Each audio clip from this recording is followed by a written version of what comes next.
ও শ্রেষ্ঠত্ব লাভের আসল ইতিহাস। আসসালামু আলাইকুম ওয়া রাহমাতুল্লাহ। প্রিয় দর্শক, মানুষের প্রকাশ্য শত্রু ইবলিস ছিল জিন জাতির সন্তান, কিন্তু একাগ্র চিত্তে ও নিষ্ঠার সাথে আল্লাহর ইবাদত বন্দেগী করতে করতে একটা পর্যায়ে সে ফেরেশতাদের সর্দার হয়ে উঠল। তাহলে পরবর্তীতে কেন সে হয়ে গেল আমৃত্যু অভিশপ্ত? কোথায় তার জন্ম হয়েছে, কার কাছ থেকে সে শিক্ষা লাভ করেছে, কিভাবে সে পৃথিবী থেকে আসমানে জায়গা পেল, একে একে 7 আসমানের উপর ঠাঁই পেল, কিভাবে ফেরেশতাদের সর্দার হলো, আর সব শেষে কেন অভিশপ্ত হলো, আজ আমরা এই নিয়ে বিস্তারিত আলোচনা করব। চমৎকার এই আলোচনা শুনতে শেষ পর্যন্ত আমাদের সাথে থাকুন। ইবলিসের জন্ম বৃত্তান্ত। প্রিয় দর্শক, ইবলিসের মতো এত মেধাবী ও ধূর্ত জিনের জন্ম কিভাবে হয়েছে তা নিয়ে রয়েছে নানা কল্পকাহিনী। যেমন এক বর্ণনা থেকে জানা যায়, জিনদের পঞ্চম বাদশাহ হামুসের পুত্র ছিল ইবলিসের জনক। তার নাম ছিল খবিস। খবিসের আকৃতি ছিল ভয়ঙ্কর এক সিংহের ন্যায়। তার স্বভাব প্রকৃতিও সিংহের মতোই ছিল। একদিকে তার দেহে ছিল পঞ্চশক্তি, আর অন্যদিকে চেহারা ছিল সুস্পষ্ট দ্রুততার ছাপ। এই খবিসই ছিল পাপিষ্ঠ জিনদের মাথার তাজ। ইবলিসের মাতা ছিল জিন জাতির পঞ্চম নেতা হামুসের কন্যা। তার নাম ছিল নিলবিস।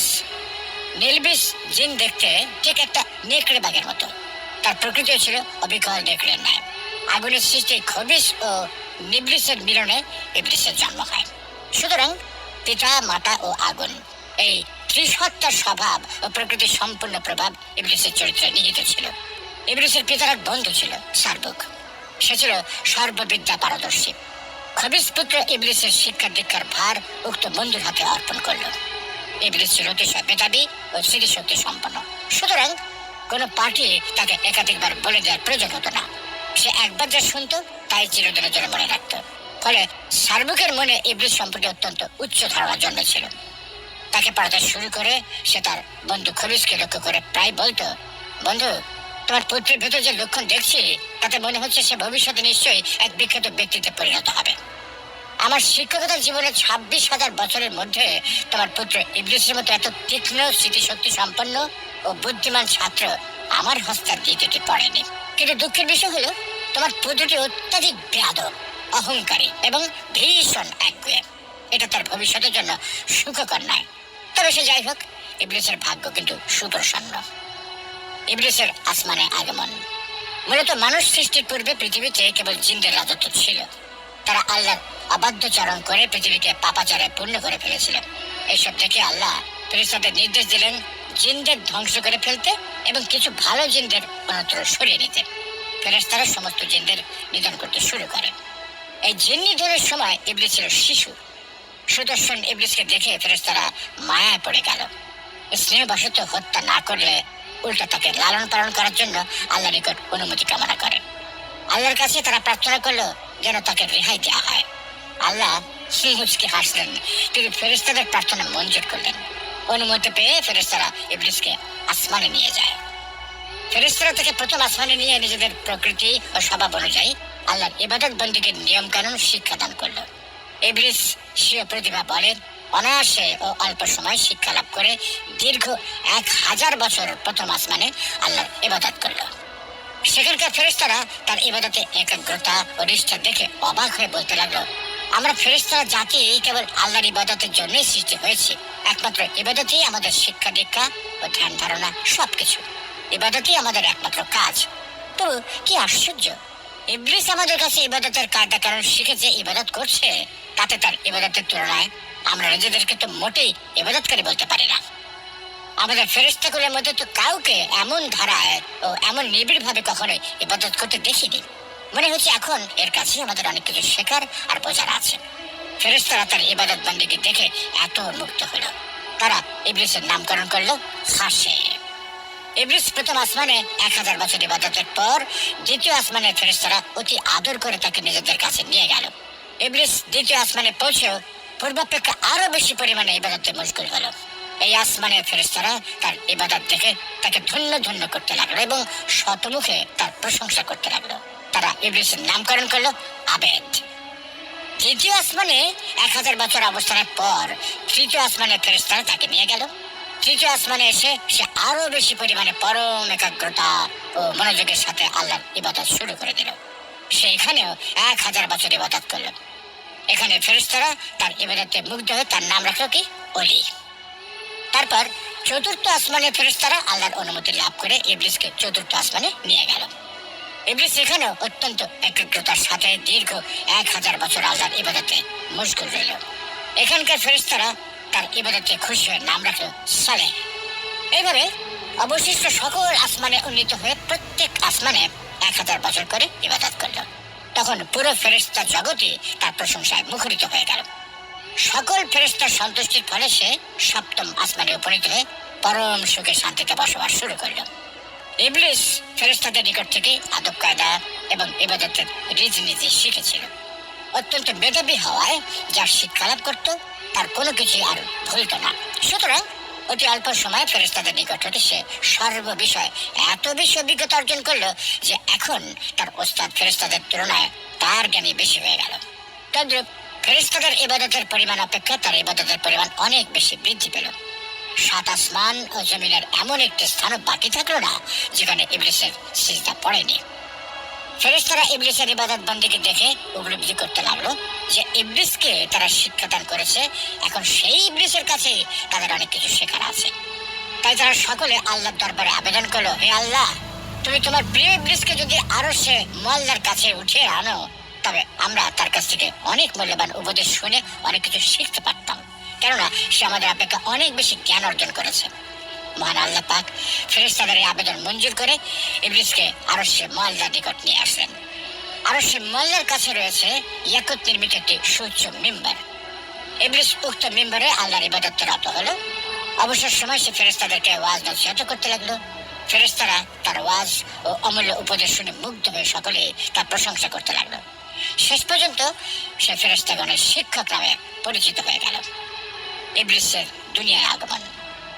আল্লাহর আদেশে ফেরেশতারা শেষবার জিনদেরকে হত্যা করার পরেও পাহাড় পর্বত ও বনে জঙ্গলে লুকিয়ে থেকে কিছু সংখ্যক জিন প্রাণ রক্ষা করে।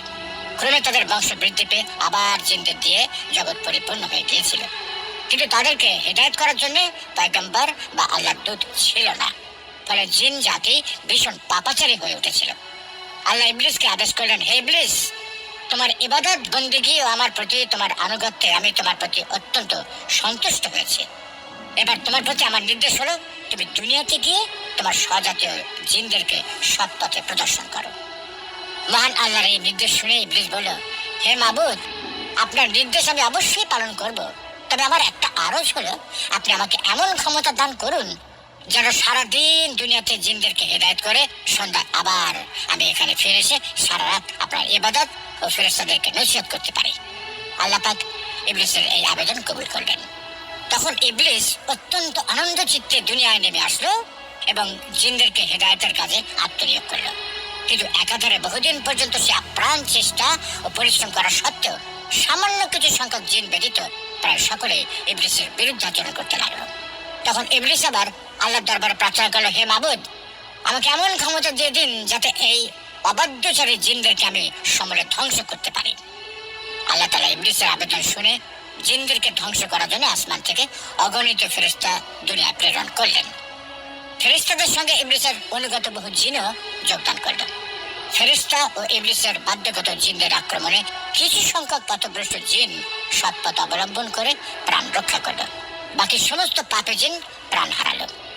ইবলিস দুনিয়ার কার্য থেকে অবসর নিয়ে পুনরায় একাগ্র চিত্তে আল্লাহর ইবাদতে মশগুল হলো। আল্লাহর দরবারে তার কৃত সিজদার সংখ্যা যে কত ছিল তা কারোর পক্ষে হিসাব করা সম্ভব নয়। আসমান জমিনে ও আরশে মুআল্লার নিকটে এমন কোন স্থান অবশিষ্ট ছিল না যেখানে ইবলিস অসংখ্য সিজদা দেয়নি। ইবলিসের লাওহে মাহফুজ দর্শন। ইবলিস আল্লাহর দরবারে প্রার্থনা জানালো, হে প্রভু, তোমারই অসীম অনুগ্রহে আমি অতি সামান্য স্তর থেকে সসম্মানে অতি উচ্চ স্তরে পৌঁছেছি। তোমারই অসীম অনুগ্রহে আমি তোমার নৈকট্য লাভ করতে সমর্থ হয়েছি। এখন আমার মনের একান্ত বাসনা হলো তোমার পবিত্র লাওহে মাহফুজ দর্শন করে আমার জীবন ধন্য ও সার্থক করে তুমি অনুগ্রহ করে আমার এই আকাঙ্ক্ষা পূরণ করো।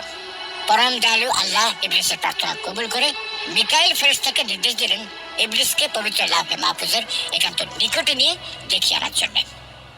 আল্লাহর নির্দেশ অনুযায়ী মিকাইল আলাইহিস সালাম ইবলিসকে লাওহে মাহফুজের নিকটে নিয়ে গেল। ইবলিস সেখানে পৌঁছে এক দৃষ্টিতে লাওহে মাহফুজের দিকে তাকিয়ে অদৃষ্ট লিপি পাঠ করতে লাগলো। হঠাৎ একটা স্থানে তার দৃষ্টি পড়ল। সেখানে লিখিত রয়েছে আল্লাহর এক বান্দা 6 লক্ষ বছর পর্যন্ত ইবাদত করবে, কিন্তু অবশেষে আল্লাহর একটি আদেশ অমান্য করে জান্নাত থেকে বিতাড়িত হবে। ওই বান্দা আসমান ও জমিনে মালউন বা অভিশপ্ত নামে পরিচিত হবে। ইবলিস এই লিপি পাঠের পর কেঁদে ফেলল এবং সিজদায় পতিত হলো। সিজদায় সে দীর্ঘ 6000 বছর অতিবাহিত করলো। 6000 বছর পর মাথা তুলে দেখতে পেল সিজদার জায়গায় লিখিত রয়েছে ইবলিসের উপর আল্লাহর অভিশাপ বর্ষিত হোক। ইবলিস আরজ করলো, হে আমার রব, ইবলিস কে? তাকে দেখিয়ে দিন, আমি তাকে যথোচিত শিক্ষা দেই। জবাবে আল্লাহ ইবলিসকে বলেন, অচিরেই তুমি তাকে দেখতে পাবে। একথা শুনে ইবলিস সেখানে দাঁড়িয়ে 1000 বছর পর্যন্ত পাঠ করলো, লানাতুল্লাহি আলা ইবলিস, ইবলিসের উপর আল্লাহ লানত বর্ষিত হোক। এখানে উল্লেখ করা প্রয়োজন, তখনও ইবলিস এই নামে পরিচিত হয়নি, আর তার এই কথা তখনও জানা ছিল না যে একসময় তারই নাম ইবলিস হবে। তখন আল্লাহ তার ইবলিসকে বলেন, আচ্ছা বলো তো, আমার যে বান্দা আমার অশেষ অনুগ্রহ লাভ করেও আমার হুকুম অমান্য করবে, তার কেমন শাস্তি হওয়া উচিত? জবাবে ইবলিস বলল, হে আমার রব, এরূপ অকৃতজ্ঞ ব্যক্তির উপর আপনার কঠিন শাস্তি ও অভিশাপ বর্ষিত হওয়া উচিত। আল্লাহ তাআলা বললেন, তোমার এই মন্তব্যটা এক টুকরা তখতিতে লিখে তোমার নিকটে রেখে দাও, পরে তা কাজে আসতে পারে। তখন ইবলিস এক টুকরা তখতিতে কথাটা লিখে রাখলো। ইবলিসের মনে কুমতলবের সূত্রপাত। উল্লিখিত ঘটনার কিছুদিন পরে হঠাৎ একদিন ইবলিস মনে মনে ভাবলো, এখন তো ফেরেশতা ও জিনের রাজ্যে এমন কোনো ফেরেশতা বা জিন নেই যে আমার কোনো নির্দেশ অমান্য করে, কেননা আসমান জমিন বা জিন ও ফেরেশতা কুলের মাঝে আমার প্রভাব এখন অতুলনীয়। আমার প্রভাব প্রতিপত্তি ও ক্ষমতার সাথে মোকাবেলা করার মতো এখন আর কেউ নেই। এমন অবস্থায় যদি কোনো কারণবশত আল্লাহ নিজের দায়িত্ব থেকে অবসর গ্রহণ করেন কিংবা স্বেচ্ছা ঘোষণা করেন যে আমি এই সৃষ্টি জগতের পরিচালনার দায়িত্ব হতে অবসর গ্রহণ করছি, অতএব এখন তোমাদের মধ্যে যোগ্যতম ব্যক্তি আমার সৃষ্টি জগতের পরিচালনা ভার গ্রহণ করো, তাহলে নিশ্চয়ই একমাত্র আমি এই পদের যোগ্যতম ব্যক্তি হিসেবে দায়িত্ব গ্রহণ করে সুষ্ঠুরূপে পালন করতে পারি। মূলত এখন আর আমি কোনো দিক দিয়েই আল্লাহর চেয়ে হীনবল ও কম ক্ষমতাবান নই। যাবতীয় ফেরেশতা ও জিনদের উপর এখন আমার যে প্রভাব, তাতে আল্লাহর সাথে আমার কোনো ব্যাপার নিয়ে বিরোধ হলে অবশ্যই তারা আমার পক্ষ অবলম্বন করবে, এতে কোনো সন্দেহ নেই। এর কিছুদিন পরেই একদিন ফেরেশতারা লাহে মাহফুজে লিখিত দেখতে পান, অচিরেই আমার জনৈক বান্দার উপর চিরদিনের জন্য আমার লানত বর্ষিত হবে। এই লেখা পড়ে ফেরেশতারা ভয়ে অস্থির হয়ে পড়ল। তারা ভয়ে থরথর করে কাঁপতে লাগলো। তারা শঙ্কিত হয়ে পড়ল, হায়, না জানি তাদের মধ্যে কোন হতভাগ্য বান্দার উপরে দুর্ভাগ্য নেমে আসবে। ফেরেশতারা এই দুশ্চিন্তা কেঁদে কেঁদে হয়রান পেরেশান হয়ে সকলে মিলে তাদের ওস্তাদ ইবলিসের নিকট উপস্থিত হলো। ইবলিস এর কারণ জানতে চাইলে ফেরেশতারা বলল, ওস্তাদ, ওই যে পড়ে দেখুন, লাহে মাহফুজের এই লেখা পড়ে আমাদের সকলের মনে দারুণ আতঙ্ক সৃষ্টি হয়েছে। আপনি আমাদের জন্য দোয়া করুন যেন আমরা আল্লাহর লানত থেকে রক্ষা পেতে পারি।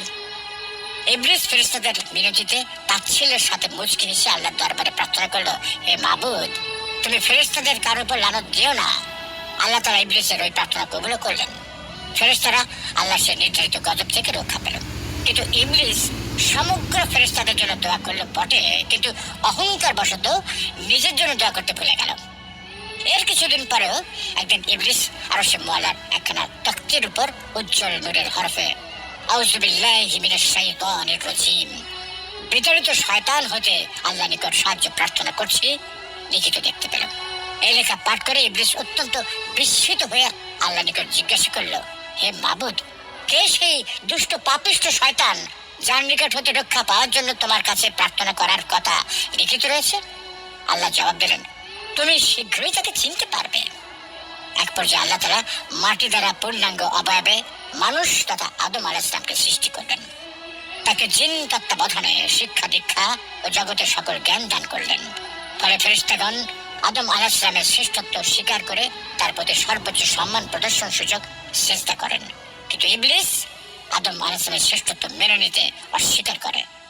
তখন আল্লাহ বলেন, তুই বের হয়ে যা, কারণ তুই অভিশপ্ত, তোর উপর পুনরুত্থান দিবস পর্যন্ত আমার অভিশাপ রইল।